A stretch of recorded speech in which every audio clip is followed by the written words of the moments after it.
Imaginez ceux qui ont acheté un sac ou un produit de luxe des Gucci pendant les années 2008. Aujourd'hui, 13 ans d'après, ils allaient avoir 10 fois plus d'argent s'ils avaient acheté une action de Kering à la place d'un produit de luxe. Ça, c'était la valorisation de nos principales sociétés de luxe du marché français. C'est ça qu'on va analyser aujourd'hui dans la série Bourseflix. Cette série Bourseflix, c'est une série que j'ai fait l'analyse fondamentale d'actions pour investir à long terme. Donc, si vous êtes intéressé par les investissements de long terme, devenir partenaire des sociétés, ne pas jouer à court terme, ne pas penser que la richesse peut tomber du ciel, cette chaîne elle est faite pour vous. Abonnez-vous, partagez avec vos amis, likez la vidéo parce que ce type de vidéo, ça donne beaucoup de travail. Donc aujourd'hui, on va analyser une des principales sociétés de luxe du monde, Kering, propriétaire des marques comme Gucci, Yves Saint Laurent et Bottega. Restez avec moi jusqu'à la fin de la vidéo parce que je vais parler de tous les détails de l'analyse fondamentale de cette société et futurement vous pouvez comparer même avec les concurrents comme Hermès et Louis Vuitton. Donc maintenant on attaque les sujets. Pour commencer, je partage ici une image avec vous pour montrer les secteurs et la catégorie des domaines d'activité de Kering. Elle est dans les secteurs de consommation et dans la catégorie de consommation des luxe. Donc c'est un marché bien niché. Au moment que je tourne cette vidéo en août 2021, l'action elle tourne environ entre 650 et 660 euros après une chute de 15% à cause des spéculations de marché asiatique qui pèsent beaucoup sur les chiffres d'affaires de la société. Et je vais faire d'une façon que si vous regardez cette vidéo d'ici 1 an, 2 ans, 3 ans, vous pouvez comparer les nouveaux données financiers avec cette vidéo-là pour voir la progression de la société dans la bourse. La capitalisation de la société à ce moment dans la bourse, c'est de 84 milliards d'euros. Ça veut dire que si on multiplie les prix unitaires d'une action fois les nombres d'actions négociées dans les marchés, ça donne la capitalisation, combien vaut la société dans la bourse. Les derniers dividendes versés par action, c'était des 8 euros par action, ce qui donne une moyenne des rendements de 1,72% sur les 5 dernières années. Ça veut dire que si vous possédez une action de Kering, normalement vous allez recevoir 1,70% juste des dividendes qui vont tomber dans votre compte bancaire. C'est ça une des choses intéressantes de devenir partenaire de société. On gagne aussi avec les cours de l'action, mais aussi avec des dividendes qui vont tomber vers votre compte bancaire. De tous les bénéfices générés par Kering, 29% sont versés en forme de dividendes. Donc c'est une façon de payer les actionnaires, ceux qui ont commencé à investir sur la société depuis le début ou ceux qui souhaitent garder la société à long terme dans les portefeuilles. Kering, c'est une société de plusieurs marques comme vous pouvez voir. Ici, il y a les 3 principales, mais il y a plusieurs petites marques aussi qui appartiennent à ces groupes de luxe. Les principales sont Gucci, Yves Saint Laurent et Bottega Veneta. Tout à l'heure, on va analyser en détail quelles sont les marques qui rapportent plus par rapport aux chiffres d'affaires et des bénéfices dans la société. Mais on va commencer d'abord avec l'historique de la société. Comment elle a commencé, comment elle a progressé jusqu'à arriver ici parmi les principales sociétés de luxe dans le monde. Kering s'appelait d'abord Établissement Pinault et elle a commencé dans les années 60 et elle travaillait avec les négoces des bois dans la région des Rennes. Après presque 25 ans travaillant dans plusieurs domaines d'activité, la société des Pinault, elle va en bourse. Elle est cotée en 88 dans la bourse et elle commence à attaquer des autres domaines d'activité. Et c'est une décennie d'après qu'elle a acheté les groupes Gucci. C'est là qu'elle a fait l'initiation dans les marchés des luxe. Bottega Veneta a été acheté en 2001 aussi et des autres marques ont été ajoutées dans les portefeuilles de Kering au fur et à mesure que les temps ont passé, surtout les années 2000. Ils ont acheté par exemple des sociétés comme Sergio Rossi, Balenciaga, Girard-Perregaux, Jean Richard, Kering, Brioni, Christopher Kane et plusieurs marques de luxe des niches. En 2013, les groupes qui s'appelaient à l'époque PPR et commençaient à s'appeler Kering.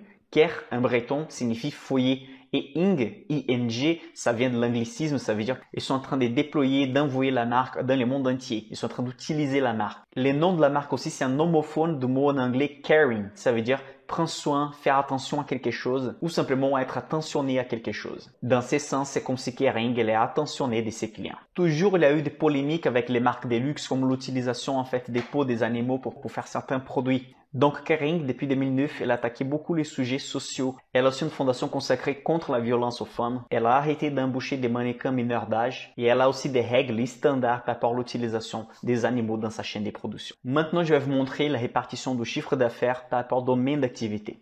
Vous pouvez voir dans l'image suivante que 96% vient de la maison des luxe, vient des marques des luxe et seulement 4% des corporate et autres. Dans la partie corporate et autres, vous allez trouver la partie investissement des Kering en utilisant sa propre trésorerie. Il va y avoir aussi des départements financiers et aussi la marque interne des Kering par rapport aux lunettes du soleil. Moi, je vais analyser avec vous les données financières du premier semestre 2021 par rapport aux premiers semestres 2020. Là, vous pouvez remarquer dans l'image suivante qu'au premier semestre 2021, on a eu 7708 millions. Du coup, ça donne 7 milliards 708 millions. Donc 48,9% d'augmentation par rapport aux premiers semestres 2020, que c'était des 5 milliards 175 millions. Donc les groupes ont eu presque 50% des rentabilités augmentées par rapport aux premiers semestres 2020. Il ne faut pas oublier qu'on a eu la crise sanitaire au premier semestre 2020, donc c'est normal que la société puisse récupérer la rentabilité et les chiffres d'affaires, mais 50% ça reste pas négligeable. Je vais vous montrer maintenant la répartition géographique du chiffre d'affaires des Kering. Vous pouvez remarquer que l'Amérique du Nord pèse 25%, avec une hausse de 125% par rapport aux premiers semestres 2020. Ensuite, on a l'Europe de l'Ouest avec 21%, seulement 2% de croissance. On a le reste du monde avec 6% seulement de poids. On a l'Asie Pacifique qui vient une grande partie du marché des Kering avec la Chine, l'Australie, l'Inde avec 42% de marché, une hausse de 68%. Et le Japon avec 6% de marché avec une hausse de 25% par rapport aux premiers semestres 2020. Donc là, on a vu la division de chiffre d'affaires par rapport à chaque pays. Maintenant, je vais vous montrer exactement la valeur financière qui vient dans chaque région géographique. Donc, dans l'image suivante, vous voyez que dans les premiers semestres 2021, l'Asie Pacifique hors Japon a eu un chiffre d'affaires des 3 milliards 376 millions d'euros. Ensuite, on a l'Europe de l'Est. Ensuite, on a l'Europe de l'Ouest, l'Amérique du Nord, le Japon et le reste du monde. Donc, les chiffres d'affaires total, c'est de l'ordre des 8 milliards d'euros. Maintenant, je vais vous montrer quelques chiffres clés des Kering. Vous pouvez remarquer que la dette nette, c'est de 619 millions d'euros. C'est que c'est négligeable par rapport à ce que Kering remporte en termes de rentabilité et chiffre d'affaires. Vous pouvez remarquer que 4,8, c'est le ratio des dettes par rapport à tous les capitaux propres de la société. Donc, c'est vraiment les dettes pas élevées. Vous pouvez remarquer que inventories, c'est les stocks de la société, pèsent 3 milliards. Et aussi, elle a de l'argent à recevoir de presque 1 milliard et de l'argent à payer aux fournisseurs de 1,6 milliard aussi. Maintenant, on va regarder combien chaque marque pèse dans les chiffres d'affaires. Dans l'image suivante, vous voyez que Gucci, c'est la marque numéro 1 du groupe avec 4,4 milliards d'euros remportés en chiffre d'affaires au premier semestre 2021. Ensuite, Saint Laurent, elle a 1 milliard de chiffre d'affaires aussi. Bottega Veneta, 700 millions. Et les autres marques, les autres petites marques qui font partie du groupe vont peser 1,4 milliard dans les chiffres d'affaires. Donc, vous voyez en fait que si on somme Saint Laurent, Bottega Veneta et toutes les autres marques, elles ne font pas la rentabilité des Gucci, ils ne font pas les chiffres d'affaires de Gucci, ce qui montre que Gucci va peser plus de 60% de chiffre d'affaires des Kering. Maintenant, je vais partager avec vous les comptes des résultats de la société. Donc, dans la première ligne, on a les ventes totales, que c'est les chiffres d'affaires, jusqu'à arriver à la valeur des résultats nets, que c'est combien va rester dans la poche de la société. Donc, vous voyez que ça commence avec 8 milliards, c'est tous les ventes sommées. Ensuite, chaque ligne, on va avoir des déductions, on va avoir quels résultats opérationnels courants. Du coup, ça veut dire vraiment l'argent gagné de la société par rapport à ce qu'elle a produit avec ses produits et services. Ensuite, on a les l'EBITDA, les Earnings Before Interest, Taxes, Depreciation, Amortization. C'est tous les gains qu'on a avant de payer les impôts, les dépréciations et amortissements des équipements. Après, il a les résultats financiers. Évidemment, la société a des dettes à payer. Il a les impôts. Et ensuite, on arrive au résultat net des activités, ce qui donne 1,5 milliard. Donc, une augmentation très élevée de 423% par rapport aux premiers semestres de 2020. Kering, c'est une société cotée en bourse qui possède presque 60% de ses actions cotées en public. Ça veut dire que vous, moi, tout le monde, on peut acheter dans les marchés. 60% presque, 58,2% pour être plus précis, sont des actions négociées dans les marchés ouverts. Les principaux actionnaires de la société, c'est la famille Pinault. Donc, ceux qui ont créé la société restent toujours dans les pouvoirs. C'est que c'est très intéressant pour un investisseur de long terme, savoir que les propriétaires, les CEO, la famille, comme dit Nassim Taleb, les philosophes mathématiciens, ils jouent sa peau. Ça veut dire qu'il a la peau en risque. Du coup, on rentre dans les mêmes bateaux. Les actionnaires et les CEO et les PDG de la société ont les mêmes risques. Du coup, c'est sûr en fait que les PDG, la famille, elle va remporter le maximum de rentabilité possible parce que la richesse est dans la société. Donc, on va être partenaire normalement des sociétés où les managements de la société a les mêmes risques que nous. Comme ça, on sait qu'ils vont bien travailler pour remporter le maximum possible de rentabilité à la société. François-Henri Pinault, c'est le nom du milliardaire français propriétaire du groupe Kering. Je vais vous montrer maintenant les graphiques des rentabilités du cours de l'action de Kering depuis les années 2000. Vous pouvez remarquer que depuis la crise de 2008, la société elle a fait x10 dans la bourse. Donc, si vous avez investi 10 000 euros en 2008, aujourd'hui, vous allez avoir 5 000 euros d'investissement sur Kering. sans compter les dividendes versés qui pourraient accumuler encore une vingtaine de pourcents de rentabilité. Donc là, on parle d'une rentabilité accumulée entre 2008 et 2021 qui dépasse les 1000%. Si on regarde les 5 dernières années, la courbe elle est presque en ligne droite avec une chute de 15% qu'il a eu les derniers jours, ce qui montre un bon point d'entrée pour ceux qui veulent garder une société géante dans les portefeuilles, qui est une des leaders de son marché et qui possède une sécurité assez fiable car le marché des luxe français il est le principal marché du monde. Les principaux concurrents sont Hermès et Louis Vuitton, mais Kering possède une des marques plus prestigieuses du monde qui c'est Gucci. À ces moments, en termes de valorisation d'analyse fondamentale, la société elle cote 24 fois ses bénéfices. Donc, pour une société de luxe avec des marges élevées, c'est un prix juste à ces moments. Maintenant, je vais vous expliquer les 5 forces des porteurs. Ce sont 5 forces qu'une société peut avoir pour montrer qu'elle a de la force dans les marchés. La première force, c'est la menace intrasectorielle. Donc là, dans une échelle de 1 à 5, où 5 c'est le niveau maximal, ça veut dire que c'est un bon résultat. Et numéro 1, c'est la couleur rouge, ça veut dire que c'est pas bon pour la société.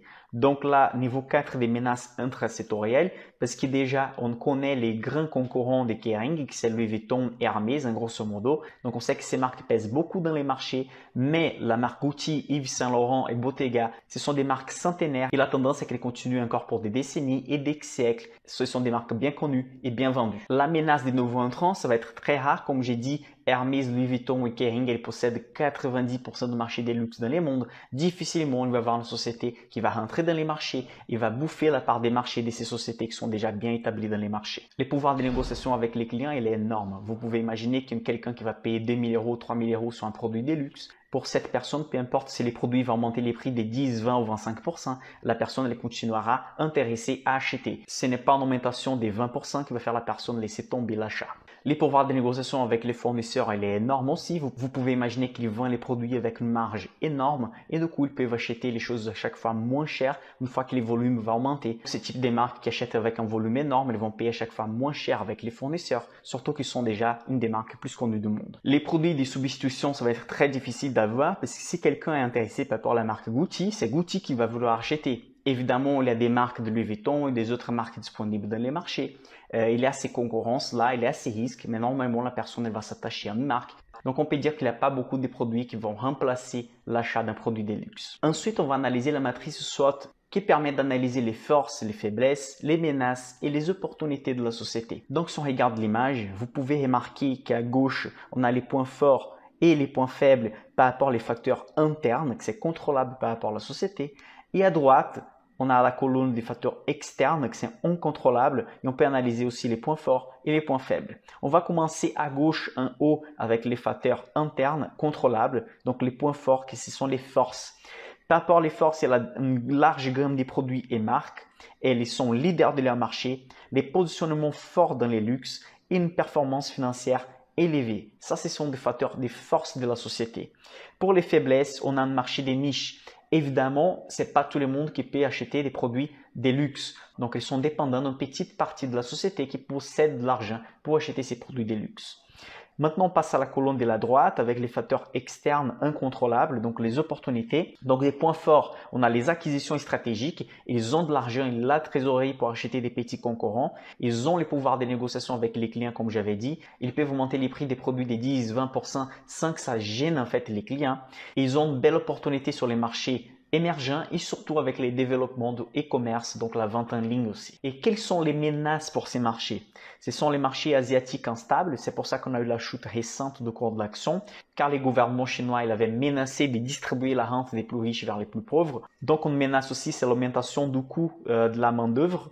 La concurrence lourde avec LVMH et Hermès, donc Louis Vuitton et Hermès, ce sont les seuls concurrents des tailles pour faire la concurrence avec Kering, mais chacun avec ses marques et des prestiges.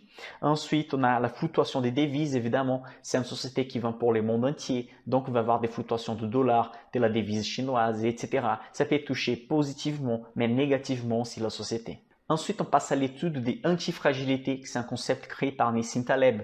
Quelque chose d'antifragile, c'est pas seulement quelque chose qui a de la force, c'est pas quelque chose qui se casse pas facilement. C'est une chose qu'une fois qu'elle est attaquée, elle gagne encore plus de pouvoir, elle devient antifragile, elle améliore à chaque fois qu'elle est attaquée. Donc, on a un niveau élevé d'antifragilité pour Kering, surtout que c'est un marché des niches qui est pas sensible au prix. Il y a des marques centenaires reconnues dedans. On sait que mathématiquement, les choses qui durent longtemps ont la tendance de durer encore plus longtemps. Il y a plusieurs produits en marche, ce qui fait une diversification aussi. Et un point fragile, c'est que les marchés asiatiques pèsent beaucoup sur son chiffre d'affaires à ces moments. Et on sait qu'ils ne peuvent pas contrôler les marchés asiatiques et la politique en Asie. Donc ça, c'est un point plutôt fragile de la société. Maintenant, on va passer à certains ratios de l'analyse fondamentale d'action. On va commencer par rapport les dividendes. Donc, comme j'avais dit au début de la vidéo, ils ont un versement des dividendes d'environ 1,72% par an. Du coup, chaque action que vous avez, vous allez recevoir des dividendes de l'ordre de 1,72.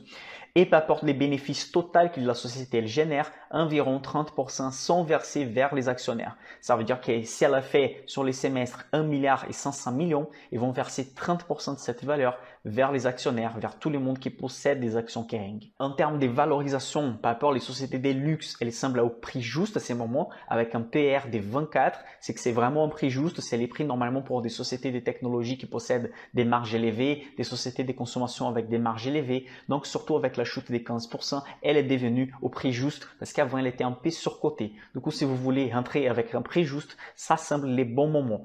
Ce n'est pas une recommandation d'achat. Peut-être que ça ne peut pas tomber bien dans votre portefeuille si vous avez plutôt une philosophie des dividendes dans les portefeuilles ou les small caps comme moi.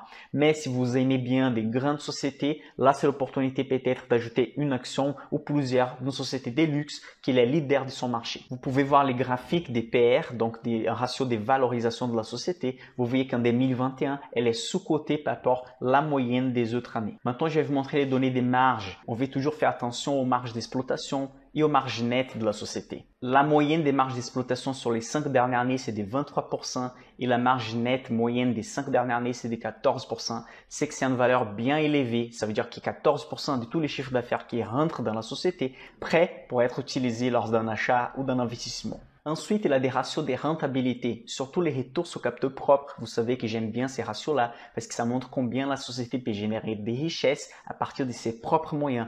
Donc, les retours sur capital propre pour Kering, c'est de 29%, c'est que c'est une valeur bien élevée. Mais il faut faire attention de ne jamais regarder un seul ratio pour voir si une société est rentable. Un retour sur capital propre élevé peut montrer qu'elle est bien rentable, mais la société peut avoir beaucoup de dettes à côté. Donc, on analyse toujours les ratios des dettes et comme vous pouvez voir, les ratios des dettes sur capital propre, c'est des 75% et des dettes de long terme par rapport aux capital propre, des 56%. C'est que c'est acceptable. On dit qu'au niveau jusqu'à 100%, c'est acceptable. Maintenant, je vais vous montrer la valeur des marques de luxe dans les marchés en 2021. Vous allez remarquer de la première place Louis Vuitton.